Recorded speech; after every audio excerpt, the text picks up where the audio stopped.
an age when time was not yet measured by names, when the earth and sky were humanity's only calendar, everything began with a silent waiting.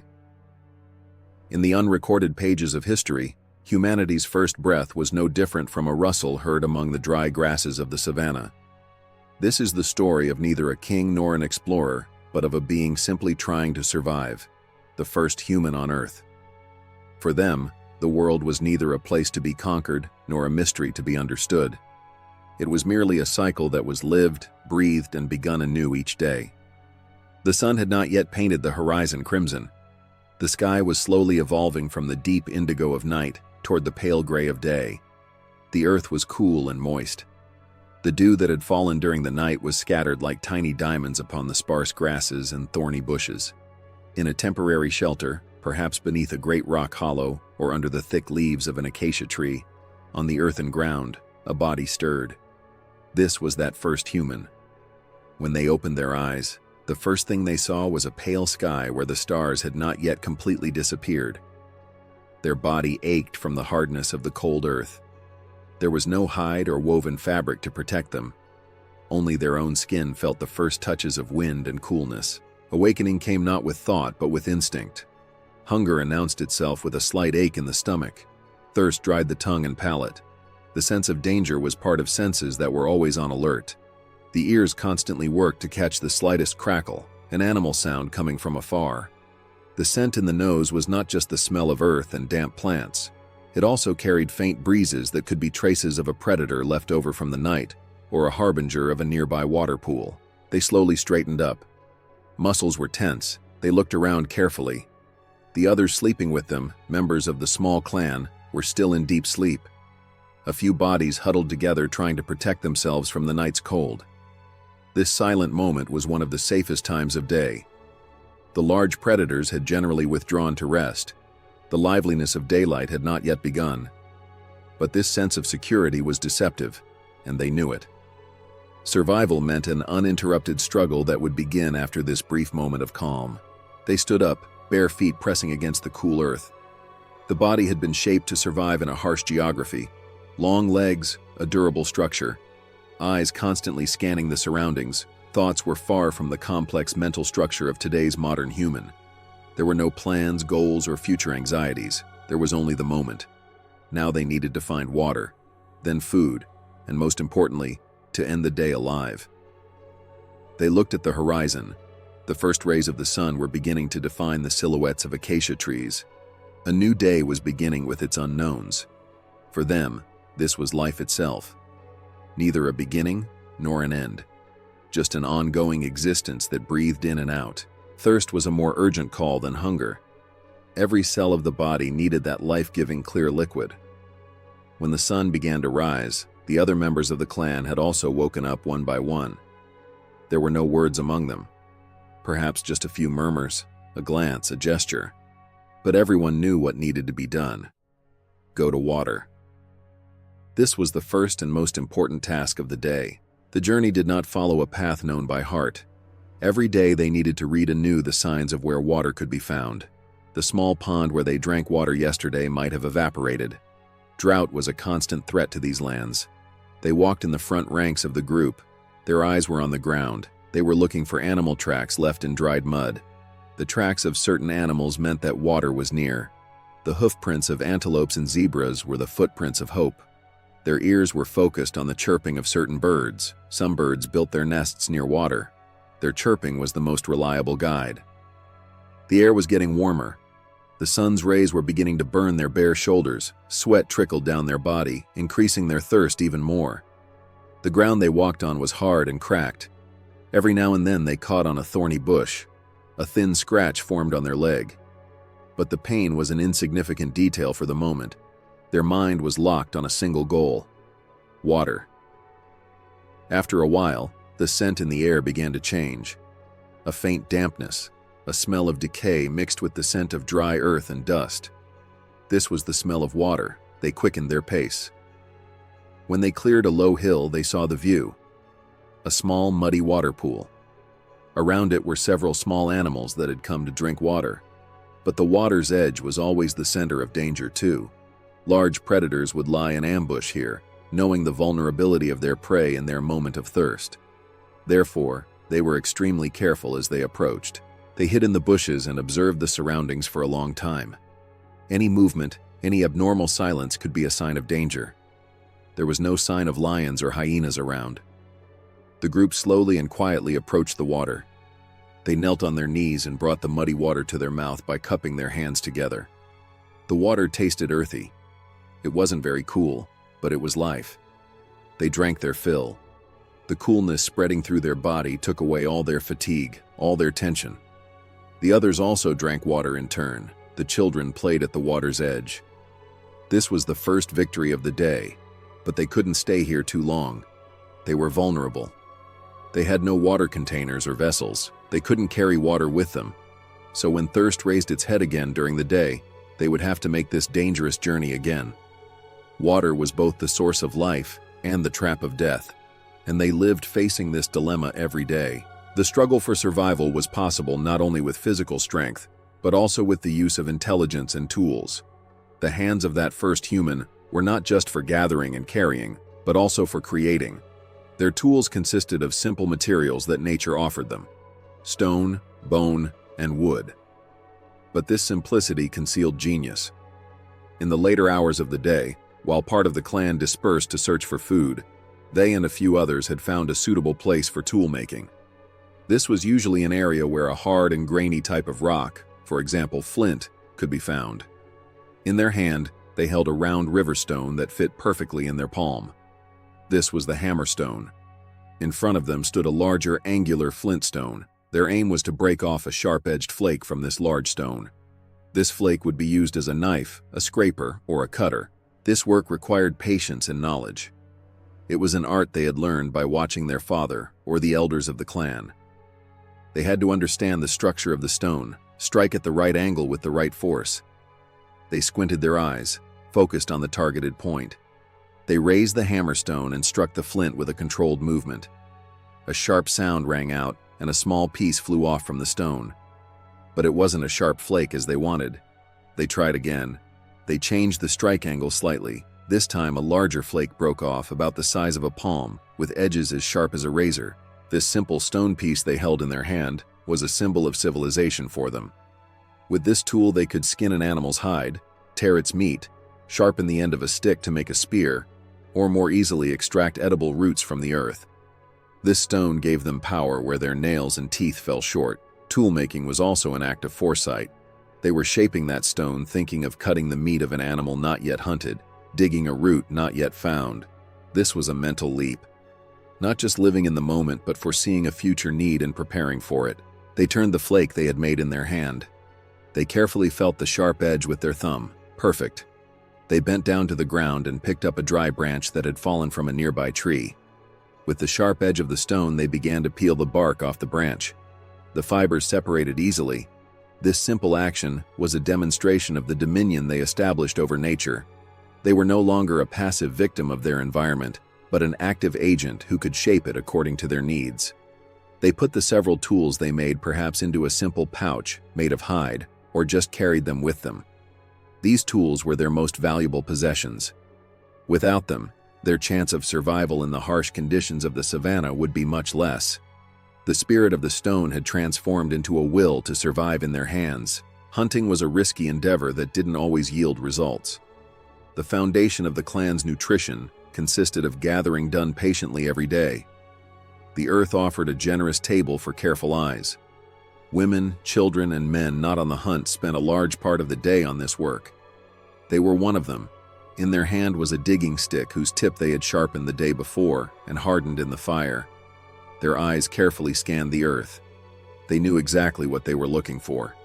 They had learned with knowledge passed down for generations which plant's leaf, which plant's root was edible.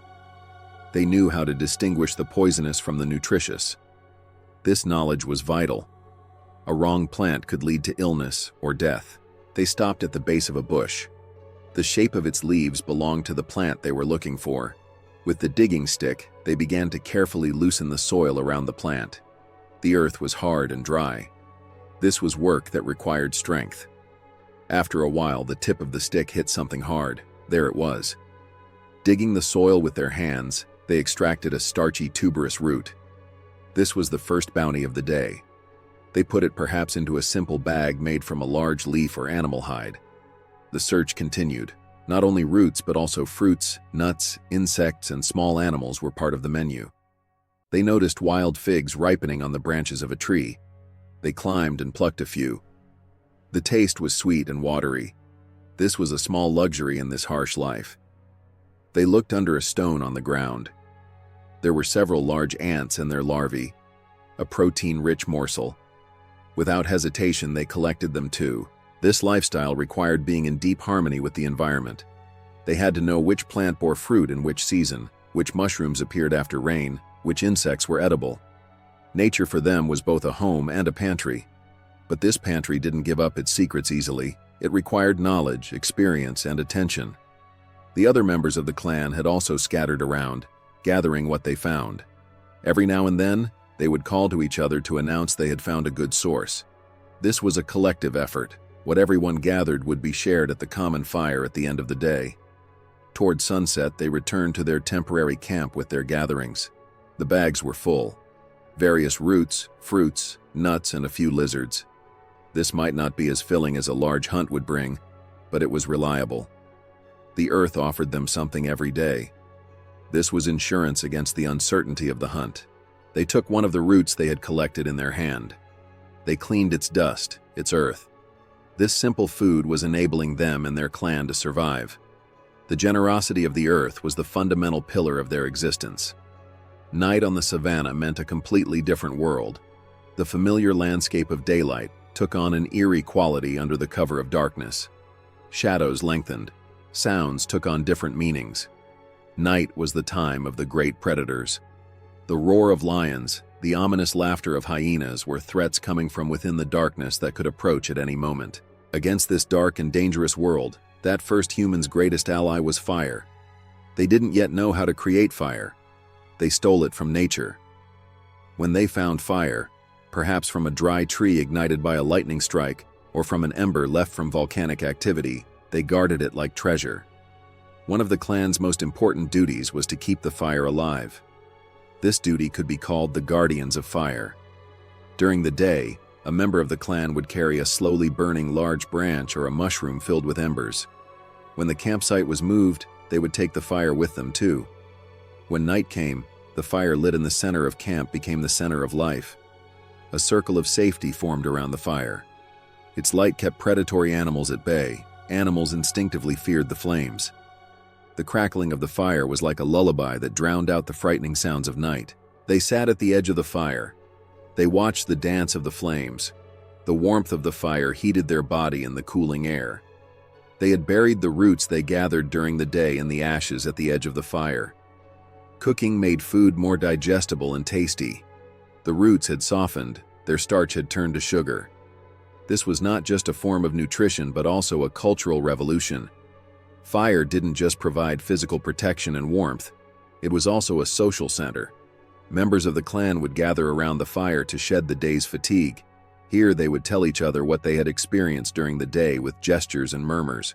Bonds would strengthen, the sense of community would consolidate. Children would play in the safe light of the fire. Elders would perhaps tell the first stories, the adventures of their ancestors. Fire was the first hearth where memory and culture were transmitted. In the later hours of night, they would take turns feeding the fire. Dry branches and pieces of wood were regularly added so the fire wouldn't go out. Someone's duty was to stay awake and watch the fire and surroundings. That night, it was their turn to keep watch.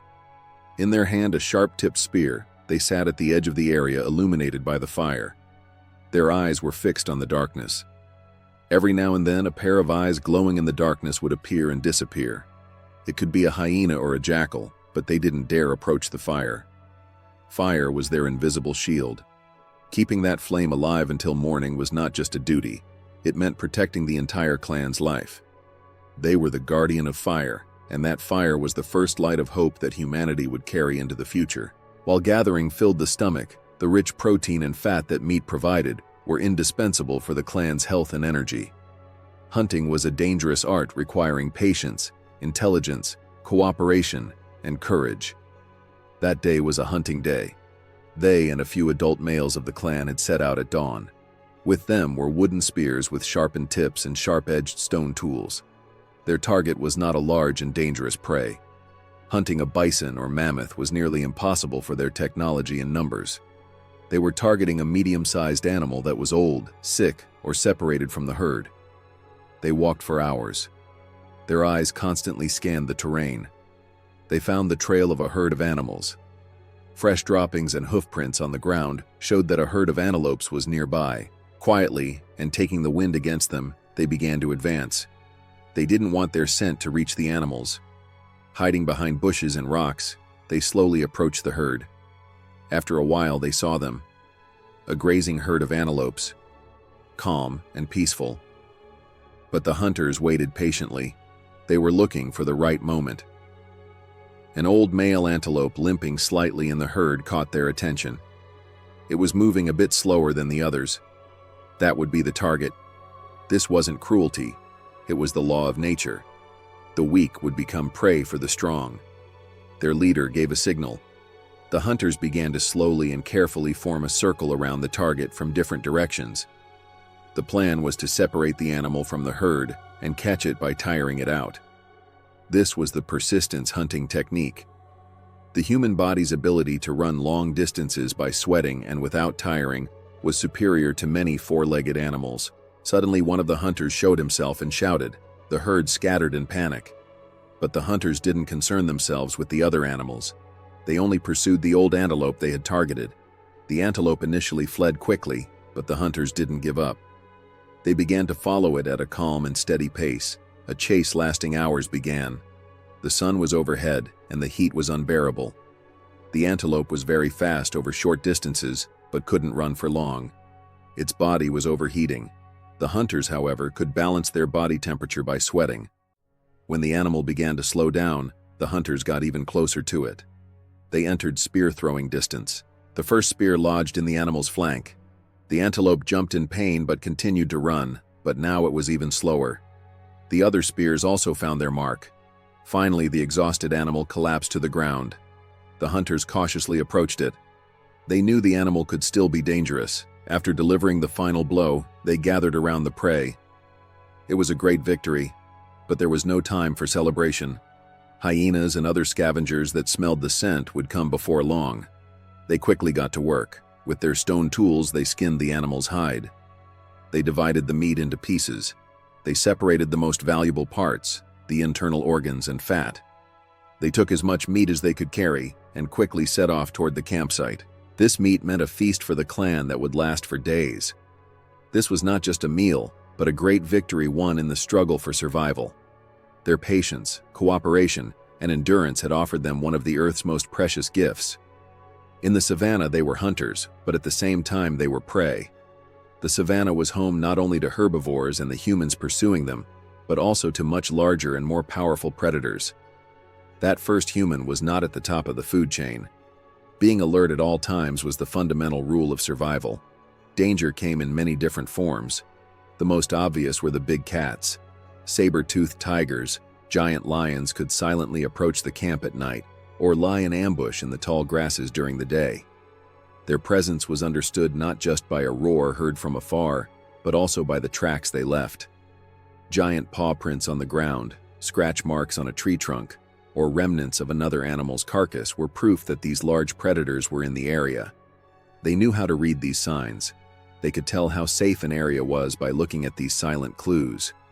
Hyenas were another threat.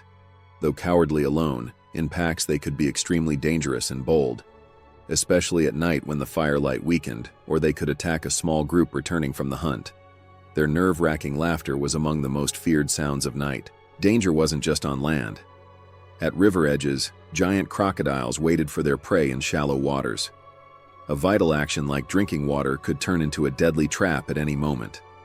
Smaller but equally deadly dangers like snakes, scorpions, and poisonous insects also existed.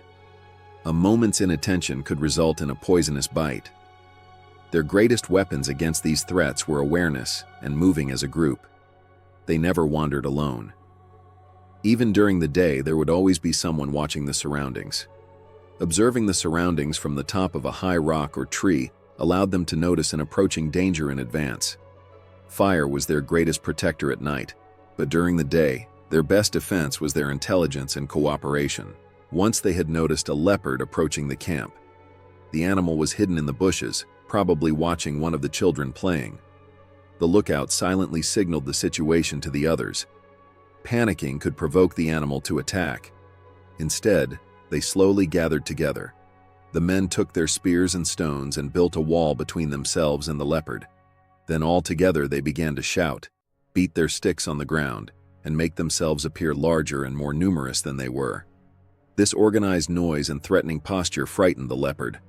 After a moment's hesitation, it quietly withdrew the way it had come. This was a victory won not with strength, but with intelligence. That first human was not the most powerful or fastest creature in the world, but their intelligence, ability to communicate, and skill to act as a group protected them from becoming a target even for the most dangerous predators. They lived in a world filled with threats hidden in the shadows every day, and at the end of each day, surviving meant they had won this invisible war once more. Survival as an individual was nearly impossible. Human strength came from community. They were part of a small clan. Perhaps 20 or 30 people, a family bound together by blood ties and mutual dependence. This group was the center of their world. Within the clan, there were no complex hierarchies of modern society. But everyone had a role and responsibility. Leadership was based more on experience and wisdom than brute force. The best hunter, the best tracker, the oldest woman who knew which plants were medicinal. These were the people the group respected and trusted in their decisions. They were part of this structure. They hunted, made tools, protected the camp. In return, they ate from the food gathered by the other members of the group, slept within the security they provided. This was an unwritten social contract. Sharing was the cornerstone of clan life. When a hunt was successful, meat was distributed fairly to everyone. The best parts went to the hunters, pregnant women, and children. No one was left hungry, because everyone knew that the health of each member of the group meant the health of the whole. A weakened member was a burden for the entire clan. Therefore, they looked out for each other. When someone got sick, others would bring them food and water and protect them from predators. Children were raised not only by their own mothers, but by the entire clan. In this system called communal parenting, every adult was responsible for every child's safety and education. A child would learn hunting from a man, gathering from a woman, tool making from someone else. Knowledge and skills were passed down from generation to generation this way. Relationships within the clan were simple and sincere. Emotions like love, compassion, jealousy, competition existed then too. But everything was lived filtered through the lens of the group's survival. Personal disagreements had to be resolved before they threatened the clan's unity. Being ostracized was equivalent to a death sentence. A lone human couldn't last more than a few days in the savannah. They felt a deep connection with the other members of the clan. They were not just people living together, but their guarantee of survival. When they sat together by the fire, went hunting together, or just walked silently side by side, they felt these invisible bonds. These bonds made them more than individual people. They made them a family, a community, a unit determined to survive. This social structure was one of humanity's greatest inventions. It was a more powerful weapon than muscle strength or sharp teeth. And they lived each day as part of this small but vital community, aware of this power. Language in the complex structure we understand today did not yet exist. But communication was a vital need and was provided in various ways. They and the clan members had a rich nonverbal communication language. This wasn't just simple gestures. It was a system that could convey complex thoughts and emotions. Body language formed the foundation of communication. A posture, a glance, a hand movement could tell more than words. During the hunt, they would communicate in absolute silence only with hand signals. A hand raised in a certain way meant stop. Pointing a direction with fingers meant go that way. Pressing the palm downward meant lie on the ground. These signals were critical for the hunt's success. In a moment of danger, when someone suddenly froze, fixed their eyes on a certain point, it was an alarm signal for the whole group. Everyone would turn to the direction that person was looking, trying to understand the threat. Sounds were also used, but these were not articulated words. Murmurs, screams, growls made at different tones carried different meanings. A soft murmur expressing contentment, a sharp scream meaning warning, a growl expressing anger. These sounds immediately conveyed emotional state to the other party. Especially communication between mother and child was based on these sounds and touches. A mother's lullaby-like murmuring would calm the child. The different tones of a child's crying would inform the mother of different needs like hunger, pain, or fear. Facial expressions were the clearest mirror of emotions. A smile, a frown, eyes opened wide in surprise. These were universal and immediately understood. Physical touches like patting someone's back to appreciate their success or touching the shoulder of someone in mourning to comfort them were also an important part of communication. Over time, these sounds and gestures may have begun to become more specialized. A repeating sound or gesture for a specific object or action may have begun to be used. For example, making a slurping sound to mean water or making a certain hand movement to mean let's go. This was the beginning of symbolic thinking, the idea that a sound or gesture could replace a real object. This was one of the most important steps in the evolution of language. They skillfully used all these forms of communication. They could understand what a clan member was thinking, feeling, planning without speaking a single word. In their world, communication was a tool for survival. It meant being able to understand each other, cooperate, protect from danger, and transmit knowledge. This rich language beyond words was their most powerful social glue. Time for them was not like a flowing river. It was a circular rhythm measured by the rising and setting of the sun, the phases of the moon, and the cycle of seasons. They lived within this rhythm and organized their life accordingly. Their calendar was the sky and earth. The year was fundamentally divided into two: the long dry season and the short rainy season. The dry season was a difficult period. Water sources decreased, plants withered. Prey animals migrated to distant lands for water and food. The clan also had to be constantly on the move during this period. They would follow animal herds, search for rare water pools that hadn't dried up. Life would turn into a struggle for survival. The sky was generally cloudless and bright. The sun would burn mercilessly. Nights, however, would be cool and clear. They would understand the arrival of the dry season from the yellowing of plants, the cracking of earth, and certain animals beginning to migrate. The arrival of the rainy season was like a miracle. First clouds would begin to gather in the sky. The air would become heavy, thunder would be heard from afar, and then the first raindrops would fall to the earth. The unique smell of dry earth would spread through the air. Rain meant the rebirth of life. Within a few days, the yellowed savanna would be clothed in 1,000 tones of green.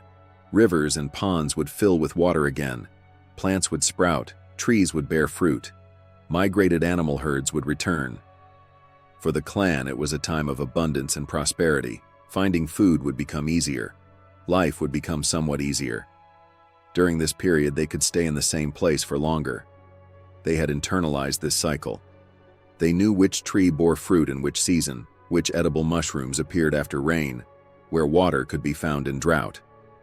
This knowledge had been inherited from their ancestors, and they would pass it on to their children.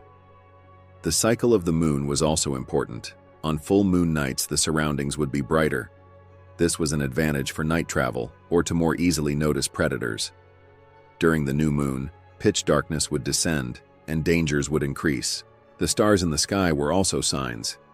The position of certain constellations in the sky could herald the change of seasons. Perhaps they used the brightest stars to find direction. They were aware that they were just a small part of this great and unfailing rhythm of nature. They weren't trying to dominate nature, they were trying to live in harmony with it. Because they knew that their survival depended on reading this rhythm correctly and keeping pace with it. Nature was their home, their calendar, and their god. Life was a constant state of danger and wear. There was no medical knowledge, and even the simplest injury or illness could be fatal. That first human's body was durable, but also fragile. Injuries were part of daily life. A blow from an animal during a hunt, cutting one's hand while making tools, falling and breaking something while running on rough terrain were frequently experienced situations. A deep cut could become infected and lead to death. A broken leg would prevent a person from hunting and gathering food, making them a burden to the clan. In this case, the group's compassion and support were vital. They wouldn't leave them behind. They would bring them food until they recovered. However, if the group had to migrate and the injured person couldn't walk, a painful decision might need to be made. Diseases were more mysterious and frightening.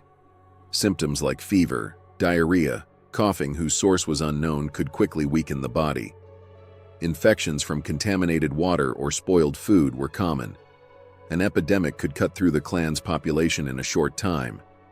They had no defense against these diseases. The search for healing was based on trial and error and observing nature. Perhaps they had started to notice that when animals got sick, they ate certain plants and began to try those plants. Over time, they may have discovered that the leaves of some plants were good for wounds, the roots of some soothed stomach aches, and some lowered fever. This was the most primitive beginning of pharmacology. The clan's old women were generally the ones who held this medicinal plant knowledge. They could be considered the clan's first healers. When someone was injured, they would wash the wound with clean water, apply a paste of chewed plant leaves on it, and wrap it with a leaf. These simple interventions could sometimes prevent infection and save a life. Toothache was another common and painful problem. Hard and fibrous foods would wear down teeth.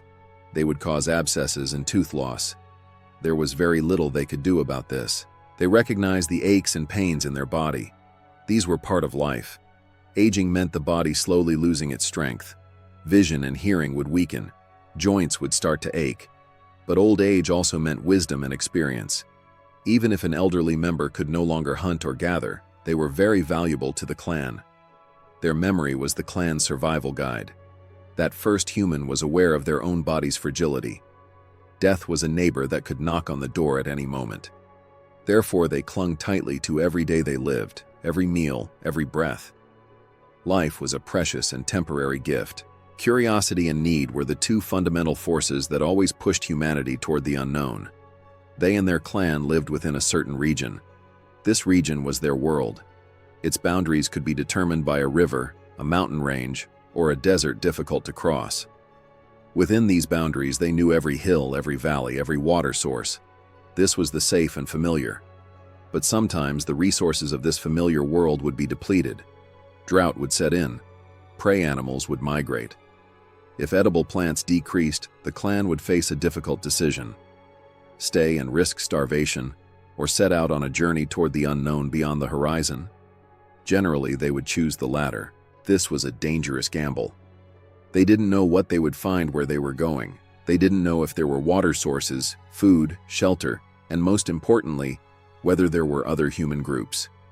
Encountering another clan could be both an opportunity and a threat.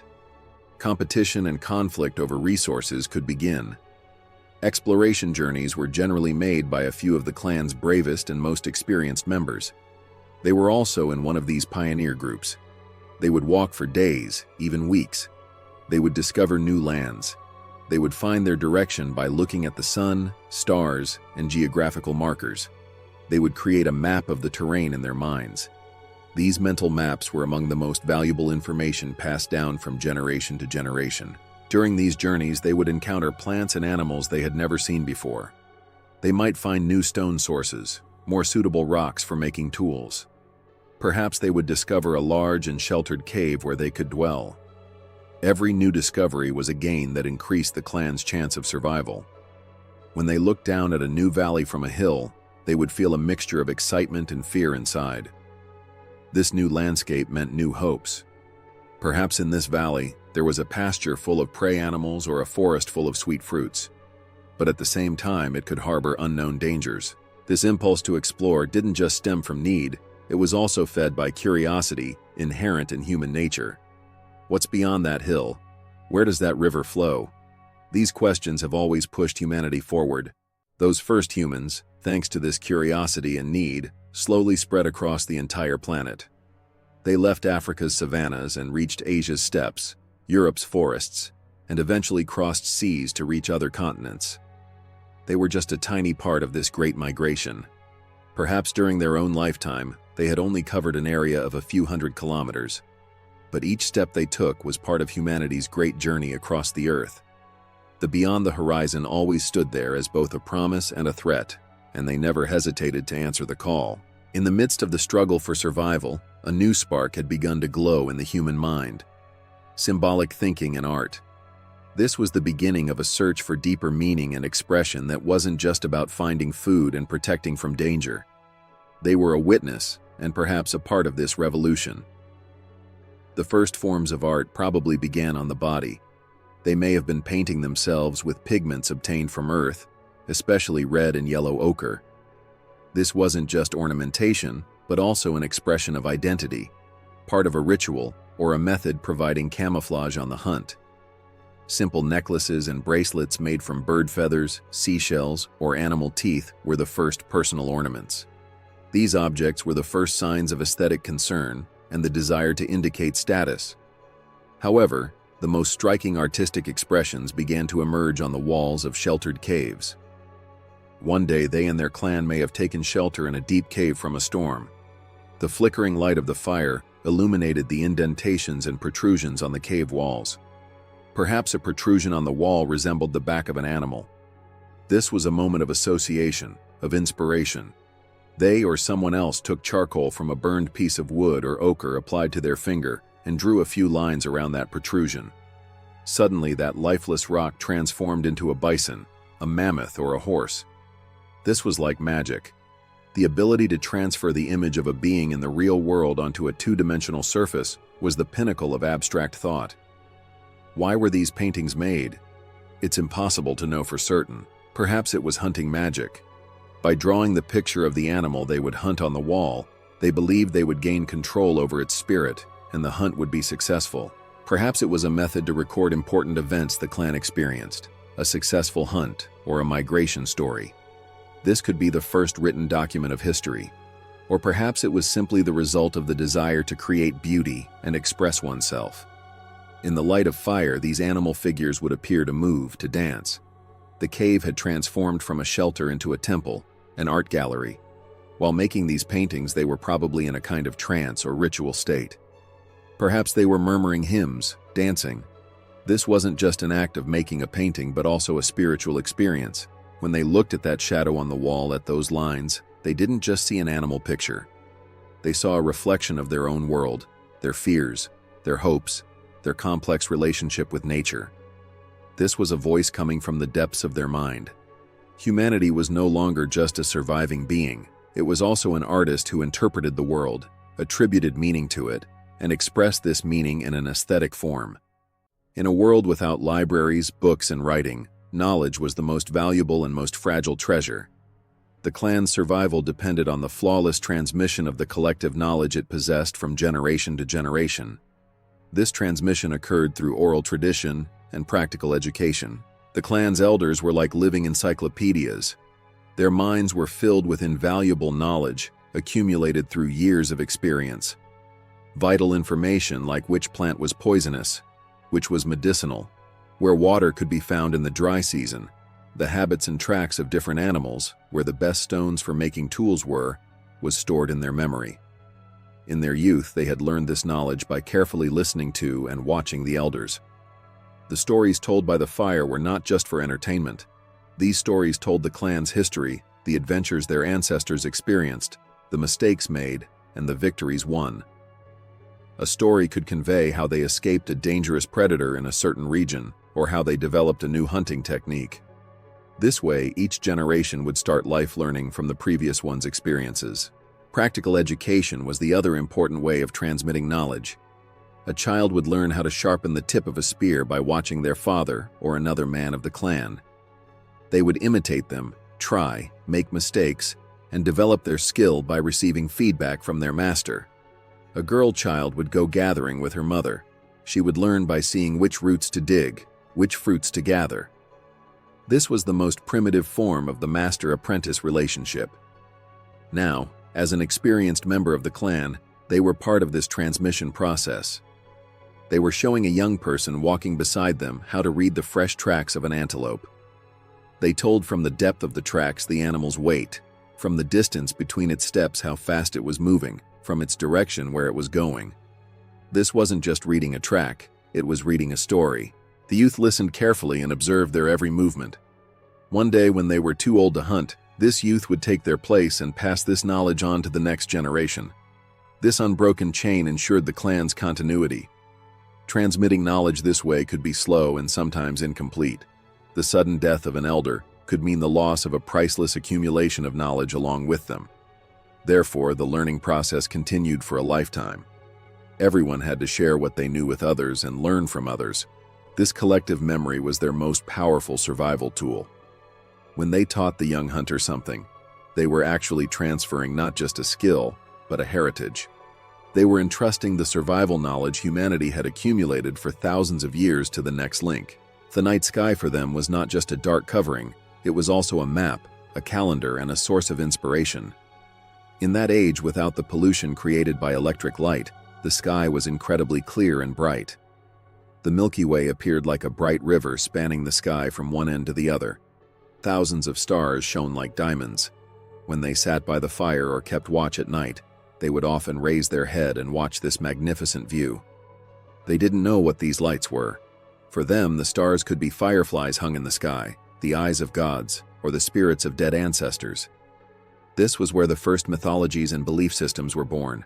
The moon was the sky's most prominent and most mysterious object. It would change shape every night. It would transform from a thin crescent to a bright full moon, then shrink again and disappear.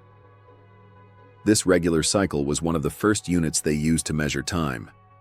A month or a lunar cycle was a reference point for calculating the time between certain events. The similarity with biological rhythms like women's menstrual cycles had probably caught their attention and caused them to attribute special meaning to the moon. Although the stars appeared randomly scattered, for a careful observer they formed certain patterns. These groups, which we know today as constellations, were signs for them. The rising of a certain star group just before dawn could herald the approach of the rainy season. Another's being at a certain point in the sky could show that the migration time of prey animals had come. This celestial calendar was vitally important for a society where agriculture had not yet been invented. The sky was also a direction-finding tool. They may have noticed a star like the North Star that always stood in the same place. They may have learned not to lose their way during night journeys, or when exploring new regions by following this fixed point.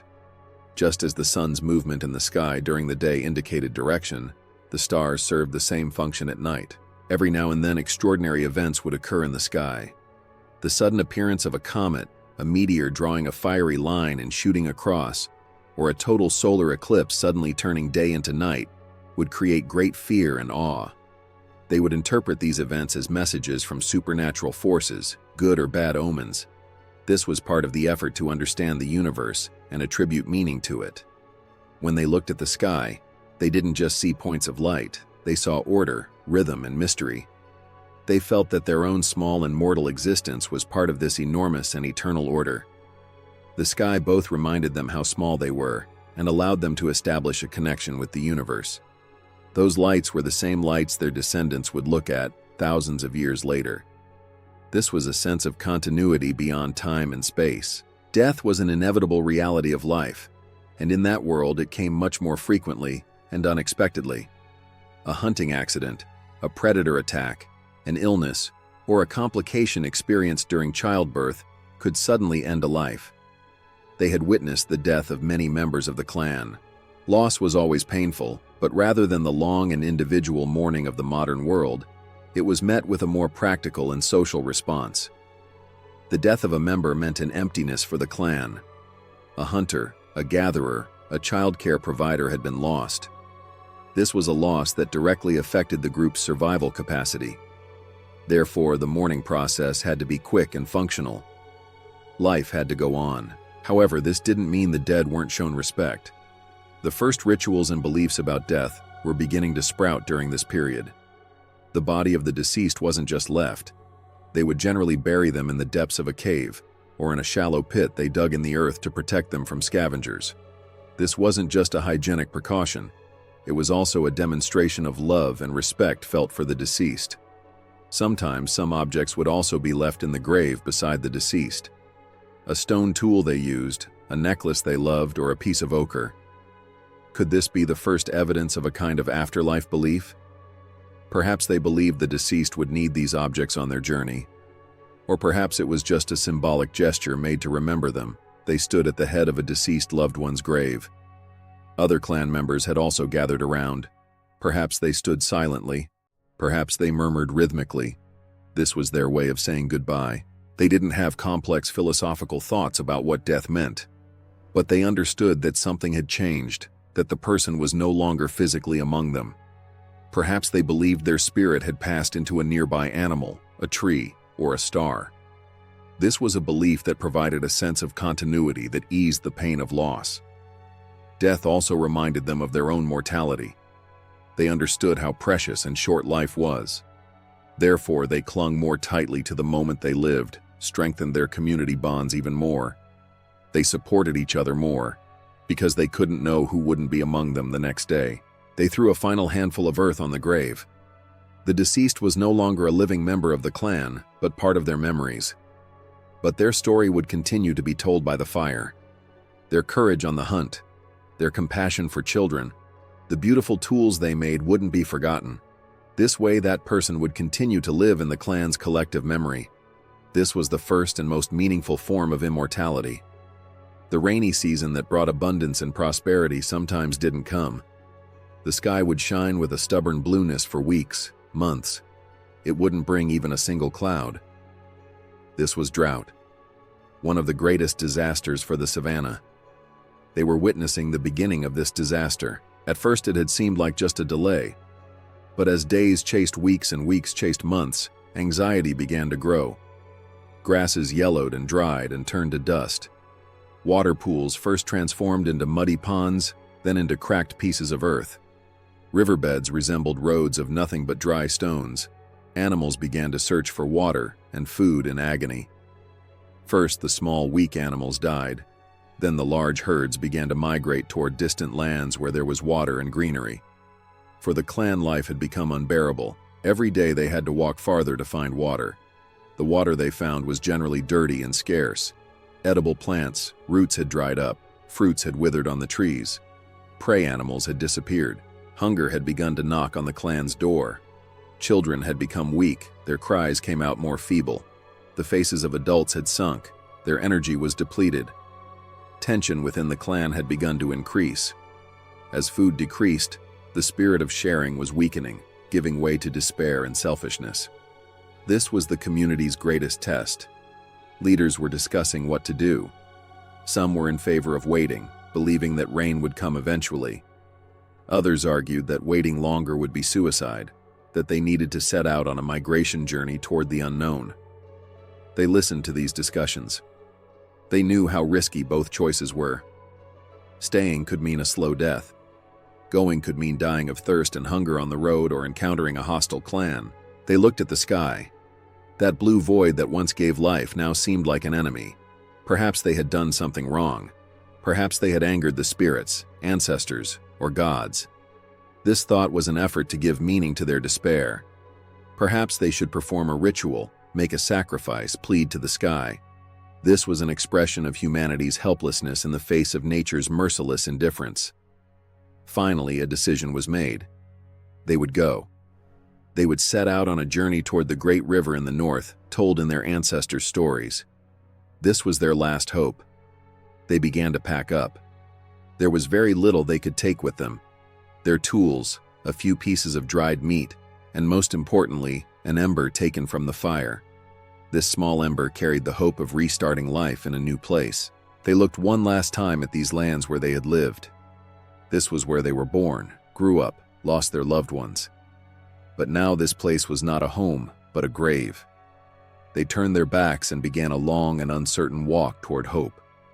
The betrayal of the sky had left them homeless and placeless. The migration had been going on for weeks. The journey was harder than they had even imagined. The arid lands stretched under the merciless sun. Their food had run out. They were surviving only on a few insects, lizards, or dried roots they could find. Water was the biggest problem. Every day they walked, hoping to find the next water source. Sometimes they couldn't find it and would collapse exhausted from thirst. The clan had lost a few members during this difficult journey. The weakest, the elderly, and very small children couldn't withstand these conditions. Each loss added another weight to the hearts of those left behind, but they couldn't stop.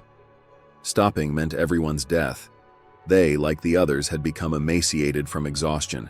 Their feet were bloody, their shoulders had sunk, But they continued to walk, not just for themselves, but for the weakened child beside them, for the clan members left behind.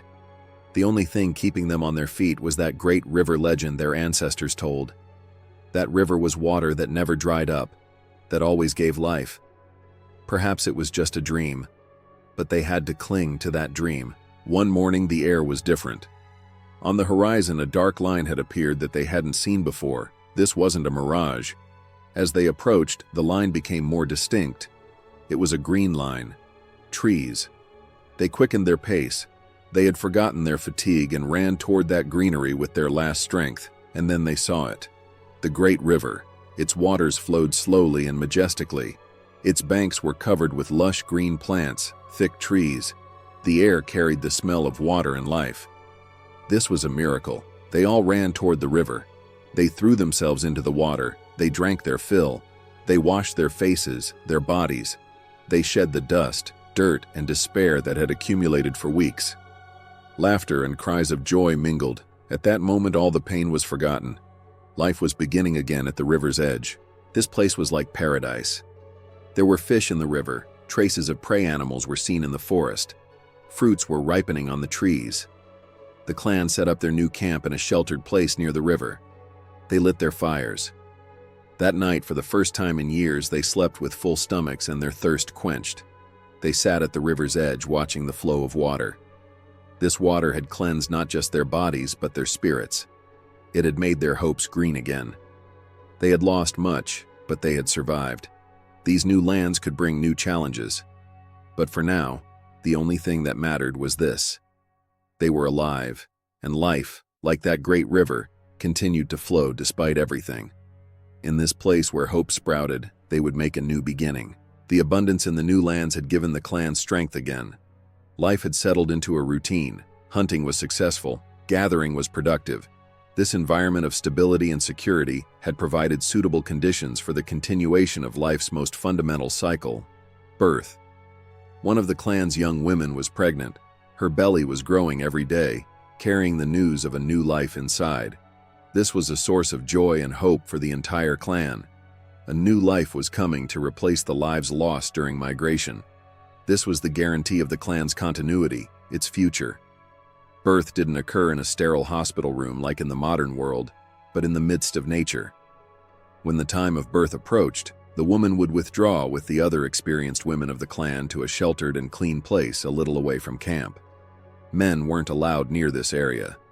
This was a special moment belonging to the women's world. They weren't one of those helping with the birth, but waited anxiously from afar. Birth was always risky. There was a danger of death for both mother and baby. Complications like infection, bleeding, or the baby coming in the wrong position could be fatal. The knowledge and experience of the healer women would try to reduce these risks.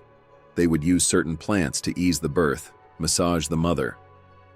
After hours of labor pains, a thin crying sound was heard from the camp. The first cry of a new life. The clan breathed a sigh of relief. Murmurs of joy spread. After a while, the mother returned to camp with a tiny baby wrapped in cloth in her arms. Everyone gathered around to see the new member. They looked closely at the baby, a tiny wrinkled face, tightly closed eyes, and tiny hands. This defenseless being was the clan's most precious treasure. Its survival was everyone's responsibility. The baby wasn't just nursed by its mother. Other women who had milk also fed it. This was insurance that increased the baby's chance of survival. If something happened to the mother, the baby wouldn't be orphaned. The arrival of this small life had strengthened the bonds within the clan even more. It reminded them of life's fragility and at the same time how resilient it was. They had gone through drought, hunger, migration. They had suffered losses, but now they were holding the future in their arms. When they watched the baby, they thought of their own childhood, their youth. This cycle had been continuing like this for generations. Birth, life, and death. This was the circle of life, and with the awareness that they were just a small part of this circle, they smiled tenderly at the newly arrived life. The clan would continue to exist. Years had passed. They were no longer a young and strong hunter. Their hair had turned gray, the lines on their face had deepened.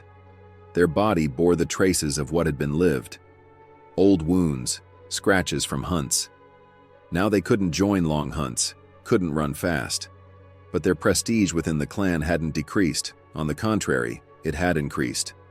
They were now an elder, a wise one. Their memory was the clan's most valuable archive. The youth would gather around them by the fire and listen to the stories they told. They told of the drought, the great migration, finding the new lands. They told the names of their ancestors, their heroic deeds. These stories reminded the youth who they were, where they came from, and what they had endured as a clan. This was their identity. They didn't just tell stories. They showed the youth the intricacies of tool making, which stone gave the best flake, how to balance a spear. Their hands were no longer as strong as before, but their movements were wise and sharp. Every movement they made carried years of experience. One day they had gone with the clan's children and youth to a cave overlooking the valley where they lived. This was one of their sacred places. On the walls were animal paintings made by their ancestors. They told the stories of these paintings. Then they took some red ochre in their hand. They mixed the powdered pigment with water in their mouth to make a paste. They dipped their hand in this paint and pressed their palm against an empty wall of the cave. A red outline of their hand remained. Then they asked the youth to do the same. The wall quickly filled with handprints of different sizes. This was a signature, a declaration of existence. "We were here. We lived," it said. They looked at the handprints on the wall. Next to their own old and worn hands stood young and strong hands, the tiny hands of children. This was a picture of the continuity of generations, the flow of time. They knew their own life was approaching its end, but this didn't frighten them, because they saw they were leaving behind a legacy. What they taught, the stories they told, would continue to live through these youth. The clan would continue on its way without them.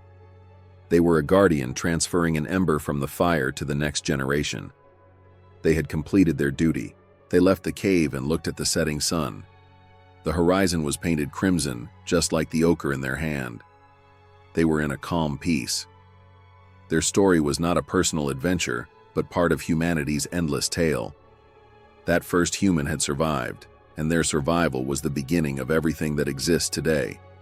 That handprint on the stone was like a whisper left to eternity, and thus the story of that first human without a name ended in the silence of a sunset. Their life wasn't filled with epic battles or great inventions. On the contrary, it was woven with patience and resilience in a daily survival rhythm. Waking up, finding water, searching for food, protecting from danger, and looking after loved ones. These simple actions formed the most solid foundation of human history. They were neither a hero nor a saint, just a human trying to exist in the face of a changing world and a merciless nature. Their legacy is not cities built or laws written. It is the ability to adapt encoded in our genes, the instinct to form community, and the will to continue despite everything. Their silent and nameless existence is the oldest and most fundamental story living inside each of us in today's noisy world.